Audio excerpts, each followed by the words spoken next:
there was a period where there was no such thing as game show reruns. So once a show was canceled, the host just kind of disappeared until their next game show job came along. And unfortunately, that's what seemed to happen to Gene. Was the moment Gene was not hosting a show on television anymore, he just disappeared from people's brains. And that caused him a lot of heartache and a lot of aggravation that he just really got cast aside as soon as he was out of television. And that is author Adam Nedeff. Welcome back to the Talking Archive. I'm Josh Jacobs, and we're talking with Adam about his many books, his many biographies. And last time we were discussing Gene Rayburn, Mr. Match Game, as Jack Narrs called him. And Adam, tell us about the process you went through in writing the Matchless Gene Rayburn. Tell us about the adventure there, because you got to interview Gene's own daughter, Lynn, for the book. And that was at first kind of a challenge, but you finally got to talk to her. Gene's daughter lives in Maine, and they had... I want to be really careful in classifying the relationship, because I had trouble articulating it, and I know she had her feelings about her father. It was not a traditional father-daughter relationship, and there were a lot of reasons for that. And she mentioned, among other issues, Gene had raised her more as a friend than as a daughter, which is not ideal in the long run. So they had kind of an off relationship. And Gene had some issues going on with other members of his family. Gene, and just really... There was a memory that she had of Gene one day taking her on a drive throughout New York. They were going somewhere else. But Gene says, hold on, I have to make a stop before we go there. And Gene pulls over to this apartment building that she's never seen in her life. And Gene goes to this apartment. And again, Lynn has no idea where they are. But Gene reaches into his pocket and pulls out this key to this strange apartment and walks in and grabs something off a table and turns around and walks off. And Lynn said, I look back on that, and I think, did my dad actually think I couldn't put two and two together on this? Yeah. So just memories like that. She had really complicated feelings about her dad, and I do understand that. And I can't make any excuses about issues that she had with her dad. But it was interesting to find out what's going on behind the eyes of some of these happy-go-lucky TV figures. Gene had a lot of issues with family, very unhappy childhood stemming from a completely insane mother. And just he had some emotional burdens that he went to therapy for, and his daughter's view on it was, I don't think therapy ever did what my dad thought it did. He thought he was fixed, and she said, no. She said, I saw things in my dad that made me think, no, there's still a lot going on here, and he never got it properly dealt with. So that one of those classic examples of the clown who's laughing on the outside. But crying on the inside. Yeah, and it's tough to learn that about somebody that you're a fan of, but that's the reality of it for some people. Well, I mean, Jonathan Winters had that famous line. I think Robin Williams also used it. I laugh to keep from crying. Yeah, and that's true of a lot of people that are funny, because they're hiding that pain because they're trying to, it's hard to deal with it sometimes. Yeah. And but I remember I remember Al Roker after. In fact, I think you even have this in your book. Al Roker said, I think that Gene Rayburn died of a broken heart after Helen died. Yeah, his wife died, and also, so there was personal pain there, but also just professional pain. Gene felt very, very discarded by the TV business because he had been the head of the Performers Union at one point. He was the president, and at one point, he had trouble receiving royalties checks from a past job that he had done, so he reached out to this union that he had once been the president of, looking for help, and nobody there knew who he was. And one of the causes of confusion that they were having trouble navigating with getting his royalties to him was they thought he was Jean Rayburn, and they thought he was a woman. Oh. So, that was the reason that some of his checks weren't getting to him, so they had to straighten that out. And Gene was very, very annoyed that that's as fast as they're... And again, that goes back to the lack of appreciation for people in the game show business. Daytime TV in general was not appreciated, but especially game shows in that era, there was a period where there was no such thing as game show reruns. So once a show was canceled, the host just kind of disappeared until their next game show job came along. And if another game show job just came along, people just forgot about them. And unfortunately, that's what seemed to happen to Gene, was people, the moment Gene was not hosting a show on television anymore, he just disappeared from people's brains. And that caused him a lot of heartache and a lot of aggravation, that he just really got cast aside as soon as he was out of television. Yeah, I remember after he was let go from Break the Bank, I met Michael Hanks, a.k.a. Buster Bodine, who just died last year. About 7 years ago, he told me the complete story about what happened. But after that, the only other game show he got was the Movie Masters on American Movie Classics, AMC. The panel there included Peggy Cass and Kitty Carlisle, and then there was a British gentleman. Clive Barnes. That's right, Clive yeah. Barnes, critic. And it was a fun show, but it was only shown whenever there was time to fill. And it was, I remember seeing in the summer of 1989, and then it ended by early 1990, and then after that, Gene never worked again. So there was a lot of frustration there. He was trying to get in the door with, they rebooted Match Game in 1990, and initially they gave the job to Bert Convy, and Bert Convy had to bow out because of an illness that eventually ended his life. And so they gave it to Ross Schaefer, who was a popular TV personality in the Seattle area and also had a game show on USA Network for a while. Love Me Not. Yep. And so Ross Schaefer got the job, and Gene was incredibly hurt by that. Dick DiBartolo, who was the question writer for Match Game for many, many years, said, I think being passed over for that version of Match Game in 1990 took a couple of years off of Gene's life. Wow. Because he hosted that show for a combined total of almost 17 years, from the 60s through the 1980s. And there were reasons that Gene didn't get that job. I've had the chance to talk to the people who made that decision. And you talked about the Movie Masters, and you talked about Break the Bank, and these were people who had watched Movie Masters and Break the Bank and Match Game Hollywood Squares Hour, and their conclusion was Gene Rayburn's best days were behind him. Gene always chalked it up to ageism. And ageism certainly exists in the TV business, but the people that I spoke with who made that decision at ABC have said, no, it really wasn't his age, and they went through the work that Gene had done on those three shows that I just mentioned. They said, our conclusion was this was a guy who had lost several steps, and we were probably better off finding another host.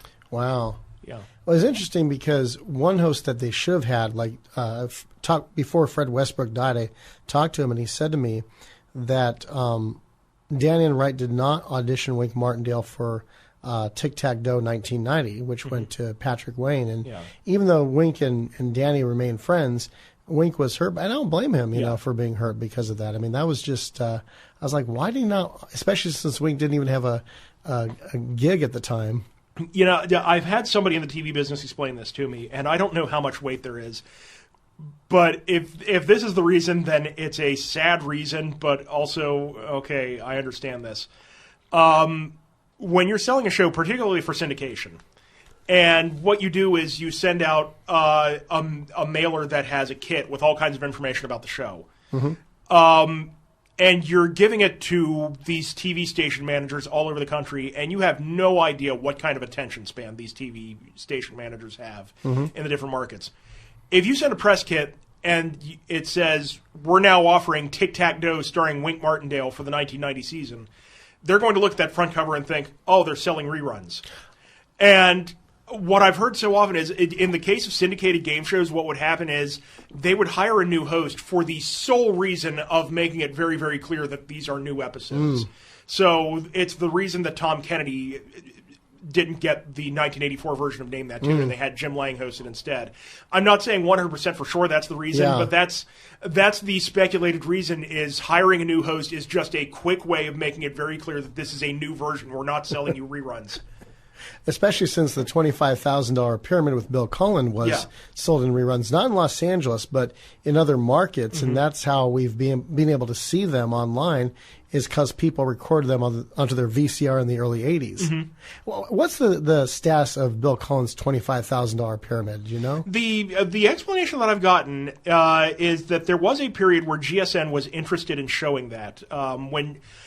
when Game Show Network was much more heavily reruns than they are today, Game Show Network was looking to air Bill Cullen's Nighttime Pyramid, and I think they may have also been looking to air the $50,000 Pyramid, which was the version that Dick Clark hosted for syndication that only ran for one season. And they couldn't find the tapes. It's not a matter of the tapes had been destroyed, it's a matter of they couldn't find it. And that's one of the tricky things that comes up when you're looking for reruns of classic shows or when you're looking to unearth these things. It really is true. What happens is, as production companies are sold off and the assets are acquired by another company and companies get merged, what happens is the tapes don't get destroyed. What happens is people lose track of what happened to those tapes. And so that's what leads to situations like what happened in the early 2000s where the Joker's Wild, the first 3 years of the Joker's Wild were unearthed, and thousands of episodes of Hollywood Squares got unearthed, and they were found by accident because they'd gone into vaults looking for other shows, and they found these tapes that these entities had just completely lost track of that happened to be sitting in the vaults. I've been told that there are a lot of shows from television's past that still exist. Game shows, daytime game shows, often got erased after they had aired because the feeling was there'd be no aftermarket for them. But a surprising amount of of daytime game shows do still exist. But what the problem is they're in an unusable format, and nobody's sure if they're in Vault A or Vault B or Vault C in the studio property. So somewhere floating around here, there's like 6 years worth of To Tell the Truth from the daytime run in the 1960s that nobody's touched. Video Village, a show that was on CBS for 2 years in the 1960s, that's intact. You Don't Say still exists because Lucille Ball, You Don't Say ran for 6 years and it still exists because it was a Desilu production. Lucille Ball saved everything. Lucille Ball wanted to make sure that a tape of everything got saved. So the whole run of that show exists, but that it boils down to either people have lost track of where the tapes are, or the other issue is the format that the shows were recorded on. Technology changes, and the type of videotape or the type of film, et cetera, changed over the years. And what happens is, if it's on an obsolete format, it needs to be converted into something that a network can use in order to, or a streamer service can use to present it. And that leads to a value judgment having to be made, which is this going to draw enough eyes that it's going to offset the money that we have to spend in order to convert these tapes? And this is where you kind of have to shrug your shoulders and say, unfortunately, television is a business. A lot of the times the answer is no, we're not going to be able to offset that money. If you could convert 10 episodes at a time and try to offset it with that money, that'd be great. But yeah, a lot of the times the shows just end up sitting in the vault for that reason. Why convert the episodes of To Tell the Truth that are still sitting in that vault unaccounted for when the same audience is going to watch the episodes that already exist in a usable format that you've got on Amazon Prime? Yeah, very good point. It's funny you mention that because I'm trying to figure myself, the Hollywood Squares, the original version, once they found those 1,000+ tapes in North Hollywood, I think Game Show Network aired about 200 of them, and then they went to the Tom Bergeron version, which is like, dude, that's a poor substitution. I mean, Bergeron did a great job, but as far as the comedic timing and the celebrities, nothing compares to the original. Well, you know what's funny? The original Hollywood Squares didn't do that great on Game Show Network. And I have a theory about that. And my theory is the problem with Game Show Network airing the reruns of Hollywood Squares was that they aired the nighttime version. I think the nighttime version of Peter Marshall's Hollywood Squares is the weaker show, and I'll tell you why. On the daytime version did what's called straddling, which was they would play a complete match of Hollywood Squares, and it was best 2 out of 3. The first person to win 2 games of Hollywood Squares wins the match and meets a new opponent. So they bring out the new opponent, and they play a game of Hollywood Squares. And then the 30 minutes is up for the day. So the next day, they start the episode with the second game of that match. And they finish out the match, and they might end that day's episode in the middle of the game. And they'll pick it up the next day with a couple of X's and a couple of O's on the board, and they'll finish the game that they were in the middle of when they left off. That's called straddling. And kind of the beauty of a straddling format on a game show is you're not bound by the clock. You can let things breathe a little bit. You can take your time. If something funny is happening, you can kind of run with it and play with it and make a little more fun with it. As Match Game did so beautifully, they would just stop the game cold and focus on some other thing happening if they were getting good laughs with something that wasn't the game. So Hollywood Squares had that straddling format. The nighttime version of Hollywood Squares, because the tapes were sent through the mail, and you didn't know what order they would air in, what order the stations would air them in, you didn't have that luxury. You had to contain every episode in 30 minutes. You had to contain every game in 30 minutes. So what they did was, we'll play as many games as we can in 30 minutes, and then when time runs out, whoever's won more money wins a car.